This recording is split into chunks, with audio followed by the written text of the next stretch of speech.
We're so thrilled to be here today to talk about the issue of hunger in the U.S. That recently came into the spotlight in the news as a result of the government shutdown. So we'll be talking about that in particular today. For many of us, hunger is a temporary issue. It's when we're waiting for that seamless order. It's when we think to go and grab lunch. It's something that's quickly and easily addressed and only occurs to us in a few moments. For 40 million Americans, thinking about where that next meal is going to come from and hunger is a constant thought. 12 million children, that's 1 in 6, are food insecure and don't know where their next meal will come from. And in the wealthiest country in the world, with all the excess food that goes to waste, hunger really is an issue we can solve. And the face of hunger is hardworking families that are often working multiple jobs to try to make ends meet. And they're still making tough, impossible choices between healthcare, education, and putting food on the table.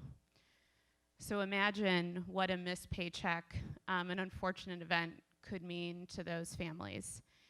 And with the government shutdown, we recently saw an example of that, where millions of individuals didn't have paychecks for over a month as a result of the shutdown. So, LaQuita, I want to turn it over to you in a moment to talk about the impact of the shutdown for the members you work with. But first, Kate, could you break down the shutdown for us? I know people saw it in the news, there were impacts on SNAP. Just kind of talk us through what it meant from a policy standpoint. Sure.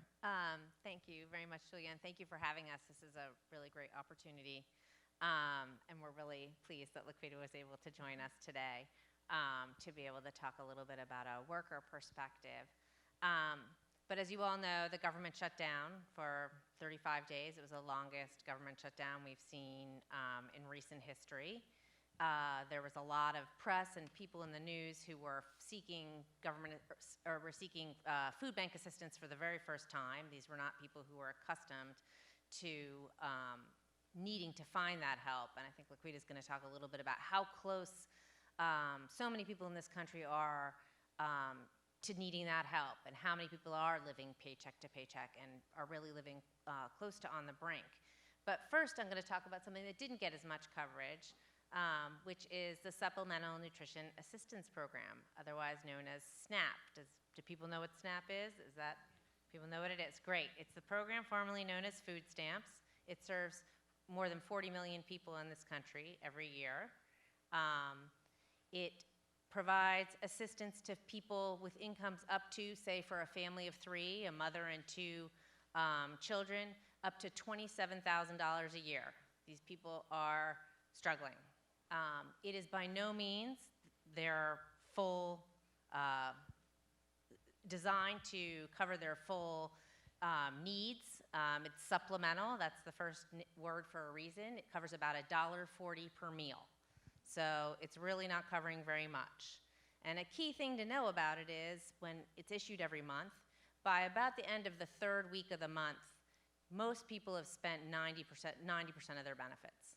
So you're really running through it quickly. And that's no surprise. At $27,000 a year or less, you're looking for money for rent, you're looking for money for gas to get to work, you're looking for money for your medication, whatever other needs you have. So people really do run through these benefits. And as the shutdown wore on, it was unclear if the Department of Agriculture was going to be able to issue February benefits to people. And that would have been an unprecedented gap in benefits. That has never happened before. There were questions on both sides. Are they obligated to pay it? Can they not pay it? All those sort of legal questions you see reflected throughout so many debates right now in Washington. But what they did figure out how to do was accelerate the benefits. And that was great. And they issued them in late January. But that does come at a consequence for families who are struggling with hunger and struggling with putting their budgets together, because they're now facing a 40-day or more gap in between getting their benefits. And so if you're typically running out of your benefits after 3 weeks, and you're struggling to get by at less than $27,000 a year as a single mom with 2 kids, you can see how that's going to have a lasting impact on a lot of these families who aren't even the ones who missed their paycheck. They just missed this supplemental benefit. So I just wanted to highlight those people because they weren't so much the face of the shutdown, but they are people that we're seeing show up in greater numbers at our doors and our food pantries across the country. Thank you, Kate. So LaQuita, would love to hear from you. What was the impact of the shutdown on the folks you work with, who are both working in the food system as well as federal contractors and folks working for the federal government? What does it mean to miss a paycheck for those folks? So as you guys probably can understand, we live in truly unpredictable times right now. Most folks, as you kind of alluded to, are probably only or unable to absorb even a $400 emergency expense. So for everyone who gets up, they go to work every day, this was something that was unplanned for them and unprecedented. It was the longest shutdown that people had to work through. And just for a little bit of background, the 1.3 million people that we represent are workers who get up and go to work every day. These are folks who work in your local grocery stores. These are people who work in processing plants where it isn't easy work. These are people who process meat, poultry. So these are folks who are hardworking, who are used to getting up and going to work every day, and these were also people who had to get up and go to work and they weren't getting paid. One of the things that we are still kind of dealing with and that we really kind of wanted to highlight was there wasn't an immediate, when this finally got resolved, there wasn't an immediate return to folks getting their money. It took time, and there's still people who haven't received their money to this day. I actually was riding in Uber with a contractor, and she's doing that because she was just like, well, they still owe us money, and we haven't gotten our money. So this affected people all along the food supply chain. So people who work in warehouses, from the people who harvest the food, it really just had like a rippling effect that we're still feeling now. So just kind of wanted to make the point of both folks who are receiving those benefits, but then also folks who work to, make sure that food is on the table. Thank you.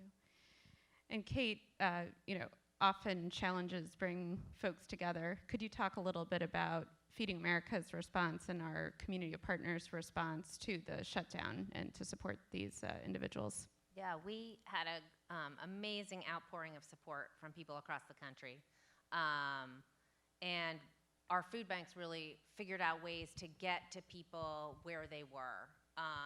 For a lot of these people, they were furloughed, and they had no idea how to access this kind of assistance. They'd never had to do it before. It was something that they didn't want to do. They were nervous about it. They felt embarrassed about it. And so we did outreach to try and make sure that people knew where to go. We worked with the unions that represent employees who were furloughed. We worked with local media to make sure that people understood where they could come. But there were some people who, despite not receiving a paycheck and not knowing where their money was going to come to put the next meal on the table, they were still working. They were deemed essential employees, so you saw TSA workers were sort of the face of that, Coast Guard employees, and our food banks figured out, let's go to them. Let's arrange something with the airport and set up a pop-up pantry at the airport for TSA workers. Let's go to, this is bad, wherever the Coast Guard works, on the coast. Let's set something up with them. But so what we really did was we tried to figure out innovative ways, people more innovative than I am, clearly, to try and figure out how we could get to those people so that they wouldn't have to take a break out of their day outside of work when they were working with no pay, wouldn't have to put gas in the car extra to come to see us. We would go to them. So it was a really exciting response that we had. And one we hope we don't have to emulate for this circumstance, but that we did model on what we typically do in the case of a natural disaster where we come in and everyone chips in. And the press report shed a real light on this issue, built awareness of hunger in the U.S., but as we know, this is an everyday experience, and these are everyday challenges for your members as well, LaQuita. So the more kind of everyday, what are things that you're seeing as pressing needs for the folks you work with, and what are ways we could support them? Well, I think one of the big things that we talked about is making sure that the benefits themselves are adequate.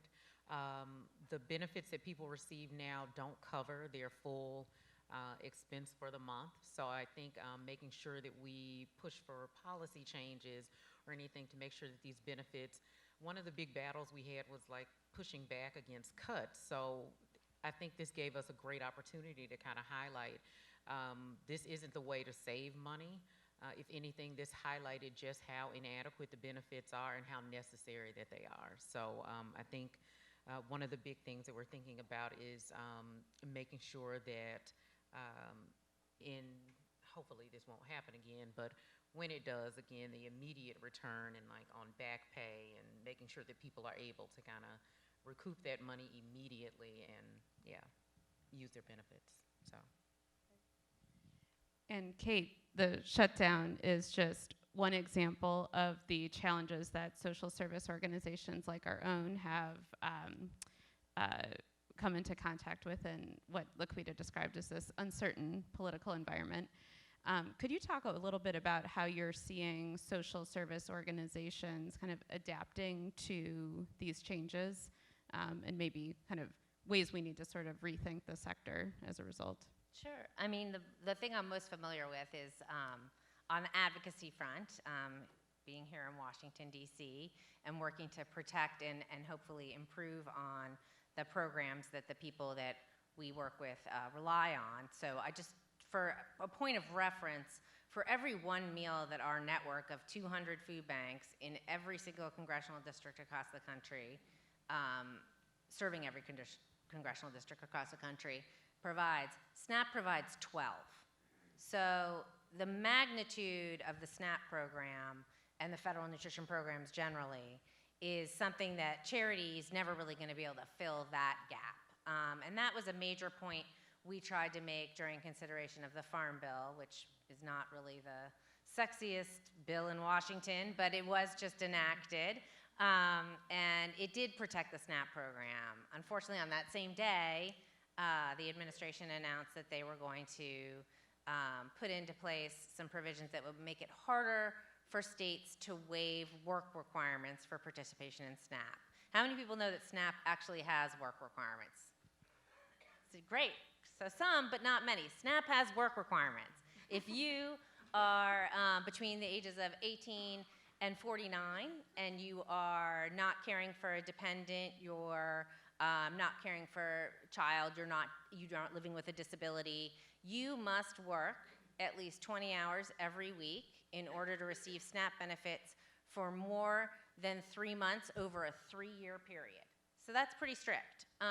And right now, under current law, states are able to waive those requirements in times of high unemployment. So this was really critical, obviously, during the recession.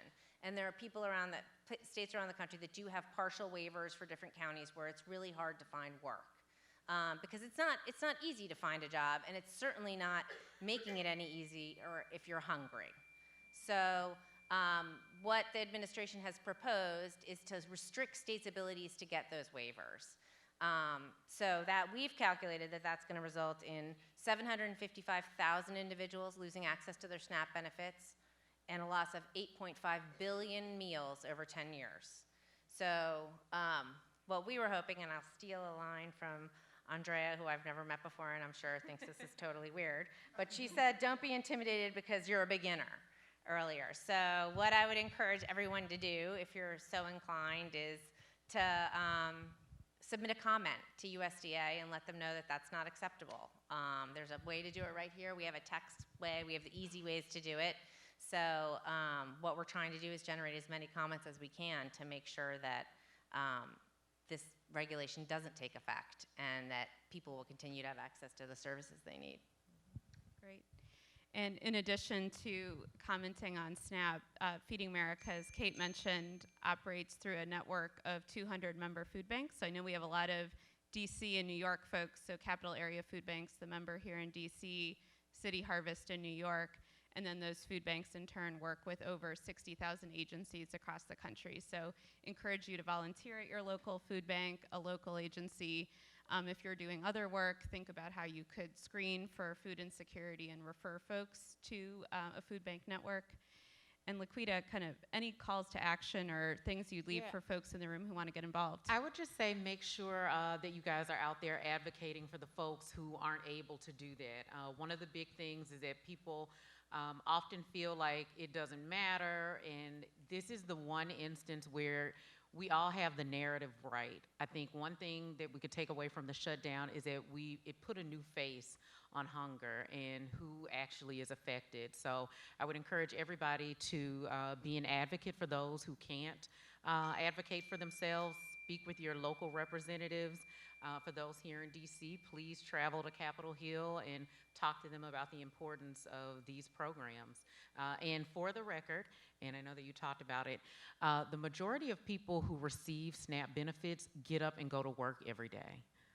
About 70% of folks get up and go to work every day, and we represent people who work in retail. So your hours could very well fluctuate for under 20 on any given week. But again, you're somebody who gets up and goes to work every day and a part of our fabric, and we appreciate that. So there you go. Thank you.